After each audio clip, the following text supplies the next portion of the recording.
দোকানে বসে আছি, একটা সুন্দরী মেয়ে এসে বলল, এই, তোর কাছে কি সিগারেট আছে? হ্যাঁ, সিগারেট তো আছেই। কি সিগারেট দিব সেটা বলেন। যেটা সবচেয়ে দামি ওই সিগারেটটা দে। আমিও কথা মতো সিগারেটটা দিলাম। সিগারেট দেওয়ার পর বলল, আগুন ধরিয়ে দিবে। আমি বললাম, আমি কেন আগুন ধরিয়ে দিব? আপনি খাবেন, আপনি আগুন ধরিয়ে নিন। তখন মেয়েটি বলল, তুই দোকানে নতুন নাকি? আগে তো একটা বয়স্ক লোক থাকতো। আমি নতুন হই আর পুরাতন তাতে আপনার কি? আর আমার সিগারেটের দাম দেন। তুই আবার আমার কাছে সিগারেটের টাকাও চাস? তুই আমাকে চিনিস? আমি হলাম মাফিয়া কুইন। আমার কথা এলাকার সব মানুষ পরিষ্কার পানি গুলা করে খায়, আর তুই আমার কাছে টাকা চাস? তোর তো অবস্থা খুব খারাপ হবে। পকেটে নাই সিগারেট খাওয়ার পয়সা, আর ডায়লগ দেখি তো মনে হয় ফুটপাতের ধনী। যত সব ফালতু মেয়ে। এটা বলার সাথে সাথে মেয়েটি আমাকে ঠাস করে একটা থাপ্পড় মেরে আমাকে থাপ্পড় মারায় আমি দুই গালে দুইটা বসিয়ে দিই, আর মেয়েটি চিৎকার দিয়ে ওঠে। তখনই দোকানের বাইরে থাকা ছেলেগুলো এসে বলে, আপু কি হয়েছে? এই ছেলেটা আমার সাথে বেয়াদবি করেছে, একে কিছু শিক্ষা দেওয়া লাগবে। এটা শুনে ছেলেগুলো বলতে থাকে, কি, এই ছেলে তোমার সাথে বেয়াদবি করছে? শালাকে এখনই মজা দেখাইতাছি।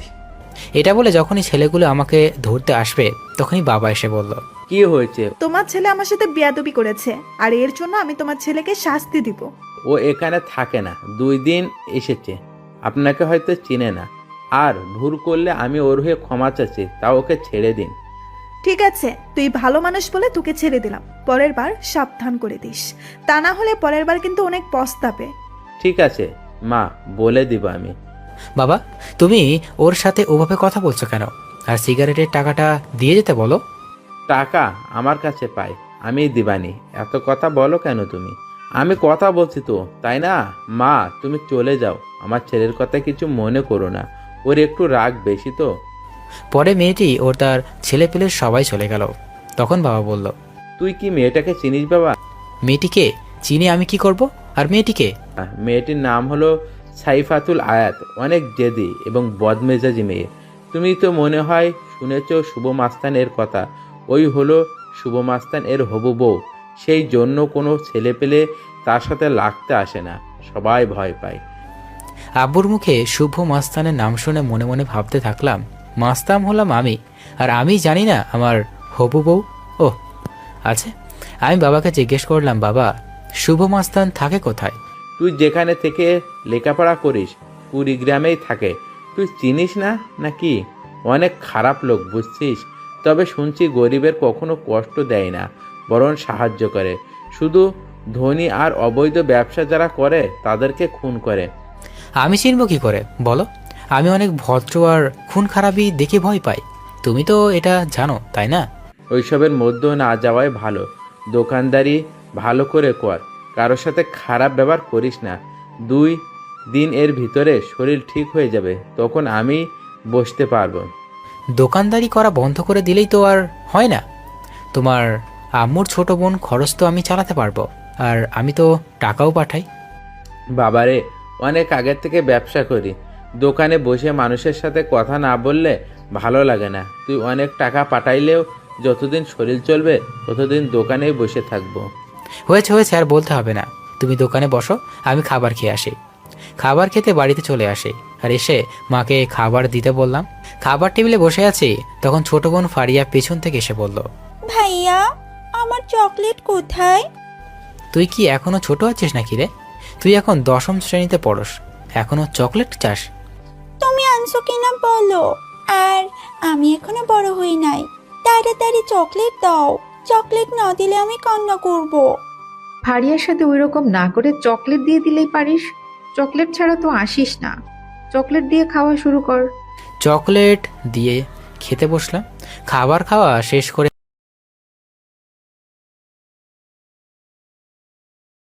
কথায় আছে, যেখানে গেলে বাঘের ভয় সেখানে গেলেই রাত হয়। আর আমার ক্ষেত্রেও ঠিক এই বিষয়টাই ঘটল। আমি ওদের এড়িয়ে যাওয়ার পরেও ওদের চোখে আমি পড়ে গেলাম, আর ওরা আমাকে ডাকলো। আমি গিয়ে বললাম, আমাকে ডাকলেন কেন? একটি ছেলে বলল, তুই আপুর সাথে তখন বেয়াদবি করছিলি, তখন পা ধরে মাপ চা। চা। এটা বলতে আমি আমার বন্ধুদের কল দিয়েছি, ওরা আসতেছে। পা ধরে মাপ চাইতে হবে কেন?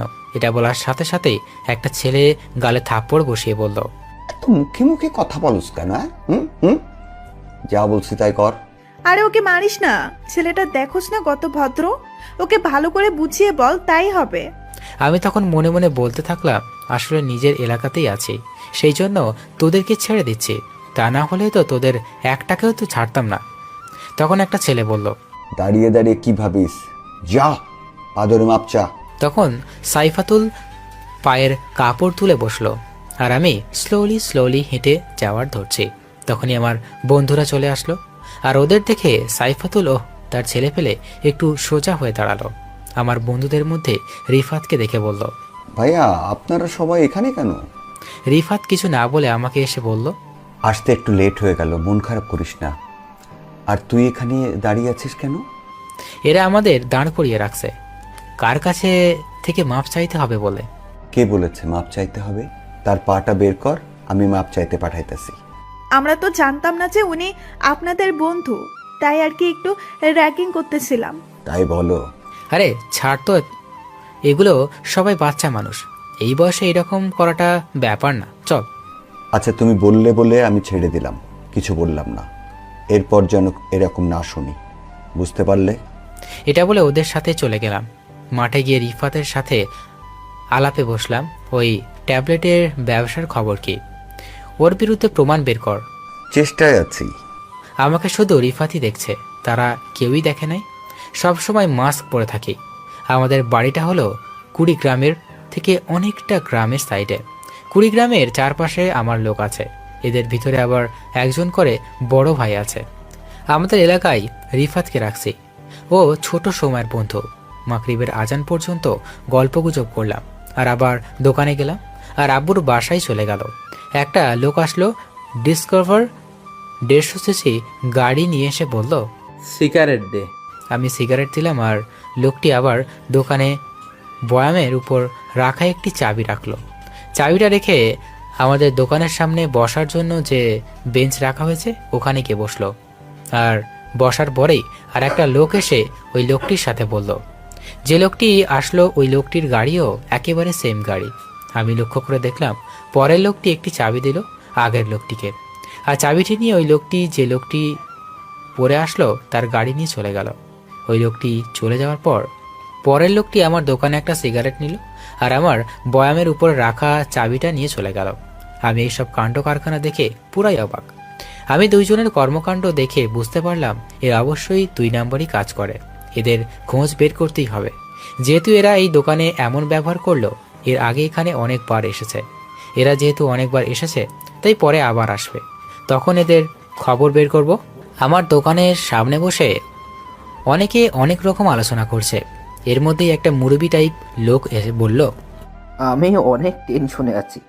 আর একটা লোক বলল, কেন ভাই? তখন এই লোকটি বলল, মেয়েটা দিন দিন কি রকম হয়ে যাচ্ছে।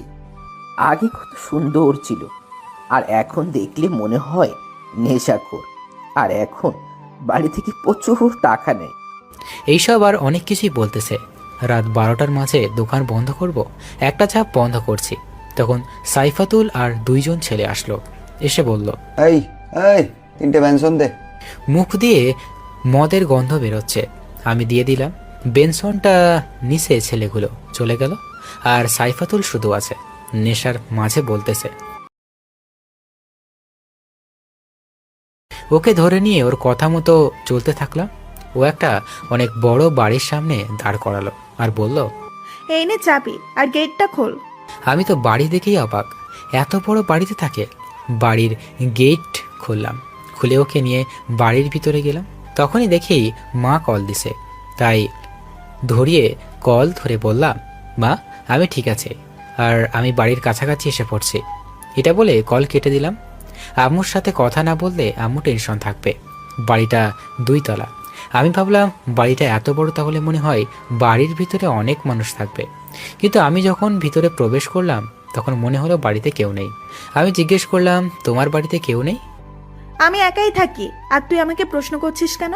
আমাকে রেখে তুই চলে যা, আর আমি মাতাল অবস্থায় আছি বলে উল্টাপাল্টা কিছু করার চেষ্টা করলে ভুল করে ফেলবি। তুই যে অবস্থায় আছিস, তোর সাথে কোনো কিছু করলে তো তুই আমার কিছুই করতে পারবি না, আর তোকে আমার কিছু করার ইচ্ছেটাও নেই। তুই থাক তোর মতো, আমি গেলাম। এটা বলে চলে আসলাম। আর আসার সময় বাইরে থেকে গেটটা আটকিয়ে দিয়ে আসলাম। বাড়িতে আসার পর মা বলল, এত দেরি হলো কেন?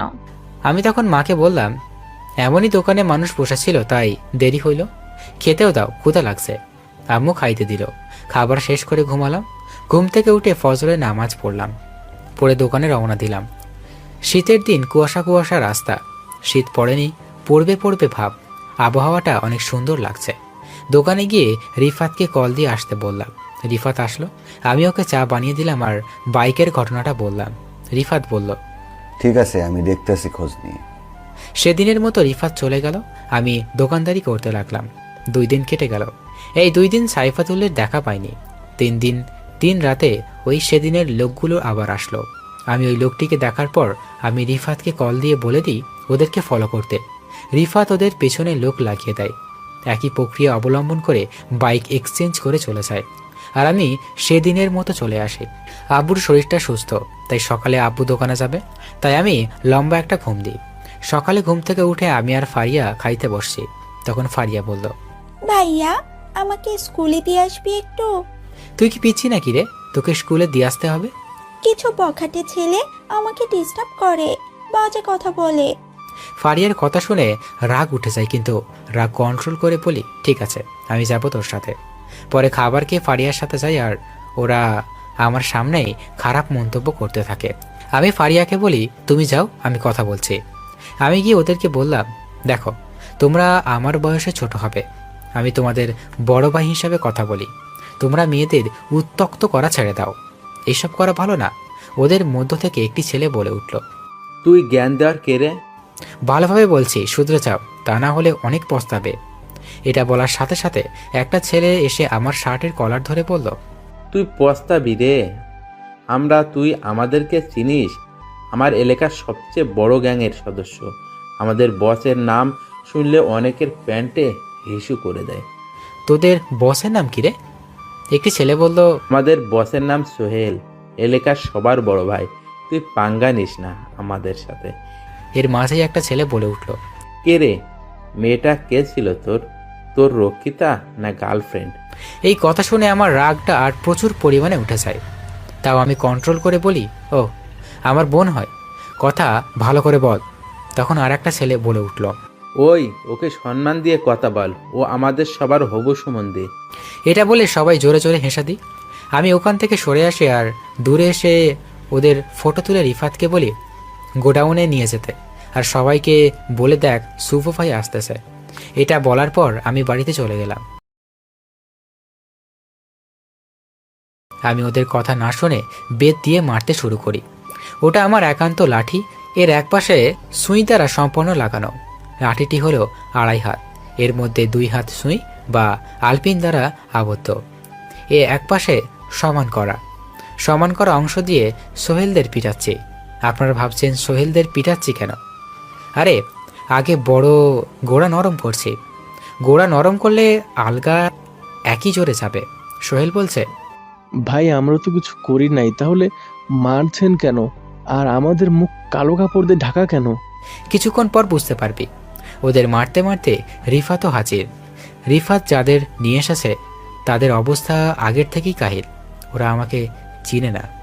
আমি ওদের দেখে ওদের দিকে গেলাম, আর যে পাশে সুই বা আলপিন চিকন ধরালো অংশ দ্বারা আবদ্ধ ওই পাশে দাঁড়া বাড়ি শুরু করলাম। ওরা মোট 5 জন ছিল। একটা একটা করে ধরছি। আমি একটা করে বাড়ি দিচ্ছি আর ওরা চিৎকার করছে। যাকে বাড়ি দিচ্ছে তার মুখে কাপড় দেওয়া, তাই শুধু চোখ দিয়ে পানি পড়ছে, কিন্তু কোনো রকম জোরে শব্দ হচ্ছে না। বেশি না, মাত্র 5টা করে বাড়ি দিয়েছি, কিন্তু লাস্টের যখন বাড়িটি তখন আর মুখে কাপড় দিলাম না। মারা শেষ, ওরা সবাই শুয়ে থেকে গড়াগড়ি করছে আর পিঠ দিয়ে রক্ত পড়তেছে। ওরা সবাই বলে উঠল, তুই আমাদের চিনিস না, সোহেল ভাই জানতে পারলে তোদের ছাড়বে না। আমি বললাম, ও আচ্ছা, তোদের এত মারলাম তাও শিক্ষা হয়নি, সোহেল আমাকে ছাড়বে না। কথাটা বললাম আর সোহেলের 2 জন সঙ্গী এসে মুখ থেকে কাপড়টা সরিয়ে দিলাম। আর সোহেলদেরকে ওই ছেলেগুলো বলল, ভাই, আপনার এই অবস্থা কেন? শালারা কি আকাম করছোস জানি না, কিন্তু আমার নাম বললি কেন? তোদের একটাকেও ছাড়বো না আমি। আমাকে আরো মার খাওয়াবি? উনি আমাদের ভাই আর ওর সামনে আমার নাম শুনে ভয় দেখাস? আমরা তো জানি না। আচ্ছা শুভ ভাই, ওদের মারলেন কেন? ওরা মেয়েদেরকে বাজে বাজে কথা বলে, তাদের রাস্তাঘাটে উত্ত্যক্ত করে, আর ওইগুলো আমার পছন্দ না। আর এটা ঠিক না, তারপরেও এরা ওই রকম করেছে। এটা বলে আর একটা বাড়ি মারলাম ওদের সবাইকে। রিফাত সবাইকে খবর দিয়ে দিছে যে শুভ ভাই আসবে, তাই সবাই দেখা করার জন্য চলে আসছে। আমি রিফাতকে বললাম, রিফাত লবণ নিয়ে আসো আর ওদের পিঠের উপর লাগাও। এদিকে সোহেল ওদের বলতেছে, যা পা ধর, তা না হলে লবণ দিলে বুঝবি ঠেলা। কিন্তু ওরা সোহেলের ইশারা বুঝলো না। অবশেষে আর একটা পিঠের উপর লবণ দেয়া হলো, আর ছেলেগুলো মুরগি জবাই করার মতো যেরকম লাফ মানে ওই রকম করা শুরু করলো। 2 মিনিট রাখলাম, এরপর বললাম ওদের লবণ ধুয়ে দাও। এটা শুনে একটু চিল্লাচিল্লি কমলো। ওদের লবণ ধোয়ার জন্য যে গরম পানি ঢালা হবে এটা হয়তো জানা ছিল না ওদের। গরম পানি দেওয়ার সাথে সাথে আর চিৎকারের পরিমাণটা আরও বেড়ে গেল। অবশেষে কষ্ট সহ্য করতে না পেরে সব জ্ঞানহারা হয়ে পড়ল। আমি সোহেলকে বললাম, যা এবার এদের চিকিৎসা কর, আর এদেরকে বলে দিও ভালো করে। আবার যদি আমি জানতে পারি তোমার লোক মেয়েদের সাথে খারাপ আচরণ করে, তাহলে ওদের জায়গায় তুমি থাকবে। ঠিক আছে ভাই। এটা বলে সোহেল চলে গেল। আর যাওয়ার সময় আমি কিছু টাকা দিলাম চিকিৎসা বাবদ। ওদের মারার কারণে মনেই নেই যে আর লোক আছে। পুরো গোডাউন বোঝাই মানুষ, সব এলাকার লোক আছে। আমার জন্য একটা চেয়ার আছে, আমি ওখানে বসলাম আর আমার পাশে রিফাত বসলো। আমি চেয়ারে বসে সবাইকে দেখছি, দেখে এদের মধ্যে সাইফাতুলও আছে। অনেক সেজেগুজে এসেছে, আর 4-5 জন মেয়ে আছে। কিন্তু সাইফাতুলকে সুন্দর বেশি লাগতেছে। সাইফাতুলকে দেখতেছি। রিফাত কানের কাছে এসে বলল, কম করে দেখ। আমি ওর কথা শুনে হুঁশে ফিরে সবার উদ্দেশ্যে বললাম, তোমরা জানো আমি কিছুদিনের জন্য আন্ডারগ্রাউন্ড আছি, আর আজকে দেখলেই তো শাস্তির কথা। তোমাদের টিমের যদি কেউ কোনোদিন কোনো রকম মেয়েদের সাথে খারাপ ব্যবহারে উত্ত্যক্ত করে, আর আমি যদি জানতে পারি, তাহলে তাদের শাস্তি এর থেকে কষ্টদায়ক হবে। আবার ভেবো না আন্ডারগ্রাউন্ড আছি বলে কিছু জানতে পারবো না, আমি কিন্তু সবই জানতে পারি। এটা বলে রিফাতকে আস্তে করে বললাম, মেয়েটিকে একটু সাহায্য করি। তুই সবার ভাই, তোর যা ভালো মনে হয় কর। মজা নিস বেটা। আমি সবার মাঝখান থেকে বললাম, ওই সাদা শার্ট, শুনে যাও। তখন সাইফাতুল বলল, জি আমি। হ্যাঁ তুমি। সাইফাতুল আসলো আর বলল, আমাকে ডাকলেন কেন? তোমার সাথে প্রেমের কথা বলবো, সেই জন্যই ডাকলাম। হোমা, সত্যি? হ্যাঁ গো হ্যাঁ, আমি তোমার সম্পর্কে অনেক কিছু শুনলাম। তুমি তো অনেক খারাপের দিকে যাচ্ছ। তুমি সবার সাথে খারাপ ব্যবহার করো, দোকান থেকে খাবার নিয়ে টাকা দাও না। যার সাথে খারাপ ব্যবহার করো, এইসব যদি আর শুনি, তাহলে লবণের পানিতে গোসল করাবো, বুঝতে পারলে? বুঝতে পারছি। আর একটা কথা ছিল, তোমাকে না এই ড্রেসে অনেক সুন্দর লাগছে। আমার কানের কাছে মুখ নিয়ে এসে বলল, আই লাভ ইউ। এটা বলে চলে গেল। আমি ওটাই গুরুত্ব না দিয়ে সবার উদ্দেশ্যে বললাম, তোমরা সবাই ভালো থেকো, সামনে কিন্তু অনেক বড় কিছু হতে পারে। সবাই বলল, ঠিক আছে ভাই, আর আপনার সাথে একটা করে সেলফি তুলতে চাই। তোমরা এখানে অনেক লোক, আর সেলফি তুলতে গেলে অনেক সময় লাগবে। এর মধ্য থেকে একজন বলে উঠল, ভাইয়া আপনাকে দেখতে চাই। আমি বললাম, ভাইয়া আমি একদিন আনুষ্ঠানিকভাবে সবার সামনে আসব, তখন দেখবে। এটা বলে সবার কাছ থেকে বিদায় নিলাম। আর আমি যখন বের হয়ে গাড়িতে উঠব, তখন সাইফাতুল আমার কাছে এসে বলল, তোমার নাম্বারটা দাও। কি করবে? প্রেম করব। আসলে আমি তোমাকে অনেক ভালোবাসি, তাই আর কি প্রেম করার জন্য তোমার সাথে কথা বলতে চাই এবং ভালোবাসতে চাই। ভালোবাসা আর আমাকে না দেখেই আমার মুখোশের আড়ালে যে মুখটি আছে সেটা যে বিকৃতি থাকে, তখন কি করবে? তবুও ভালোবাসবো। এখন নাম্বারটা দেন। আমি ফোন ব্যবহার করি না। তখন আমার ফোনটা বেজে উঠল। আমি পকেট থেকে আইফোনটা বের করলাম। কথা বলতে বলতে গাড়িতে উঠলাম, আর রিফাত সাইফাতুলকে বলল, ভাই কথা বলবে না, তুমি এখন যাও। আর সাইফাতুল মনে মনে বলল, এত দামি একটা ফোন পালে আর বলে আমি ফোন পালি না। আমি পার্সোনাল নাম্বার নিয়েই ছাড়বো। আমি কলে কথা বললাম, আর দোকানে যে লোকগুলো এসে গাড়ি এক্সচেঞ্জ করতে, তাদের ব্যাপারে খোঁজ পেয়েছি। লোক দুটোর নাম জুয়েল ও লিমন। ওরা মূলত ড্রাগস সাপ্লাই দেয়, আর এই ড্রাগসগুলো সেই কলেজের ছাত্রছাত্রীদের। এটা শুনে একটা শক খেলাম। লোকটি আরও বলল, ওদের পিছনে অনেক বড় বড় লোক আছে, এখানে একটা গ্যাং কাজ করে, এই কাজের অনেক বড় বড় নেতা জড়িত আছে। পরে কলটা কেটে দিল, আর ভাবতে লাগলাম ওদেরকে যেভাবেই হোক শেষ করতে হবে। তারা কলেজের ছাত্রদের টার্গেট করে, যেটা খুবই খারাপ লাগলো। মনে মনে ভাবতে থাকলাম যেভাবেই হোক ওদের শেষ করতে হবে। এদের পেছনে কার হাত বেশি খুঁজে বের করা লাগবে, তারপর আক্রমণ করতে হবে। আমি রাত 10টায় বাড়িতে যাই। আম্মু বলল, তুই যে বললি আসবি না, তাহলে এত চলে এলে যে? আমি মাকে বললাম কাজ শেষ হলো, চলে আসলাম। আচ্ছা বস, আমি তোকে খাবার দিচ্ছি। খাবার শেষ করে শুয়ে থেকে ফেসবুকিং করছি, তখন আব্বু আসলো। আব্বু এসে বলল, কি রে, কখন এলি? আর একটু আগেই আসলাম, কিছু বলবা নাকি? কালকে ডাক্তার দেখাতে হবে। তোমার কাছে কি টাকা আছে? আমার কাছে টাকা ছিল, ওই টাকা দিয়ে দোকানে মাল কিনছি। আমার মনেই ছিল যে কালকে চেক আপ করতে হবে। আমার কাছে টাকা কিন্তু বিকাশে। কালকে কখন যাবা? অনেক ভোরে যেতে হবে। ও, আমি টাকা বের করে নিয়ে দিচ্ছি। এটা বলে টাকা বের করার জন্য দোকানের দিকে রওনা দিলাম। দোকান বেশি দূরে না, দোকান হলো সাইফাতুলদের বাড়ির সাথে। আমি গেলাম, দূর থেকে দেখতে পেলাম 2-3 জন বসে আড্ডা দিচ্ছে। আমি দোকানের কাছে দেখতে পেলাম সাইফাতুল আর 3-4 জন ছেলে বসে আছে। আমি দোকানদারকে বললাম 10,000 টাকা বের করা লাগবে, ক্যাশ আছে কি? আছে। টাকার কথা শুনে সাইফাতুল বলল, এই দেখ রে, দোকানদার লোক রাও বিকাশে হাজার হাজার টাকা রাখে, গরিব লোকদের জন্য বিকাশ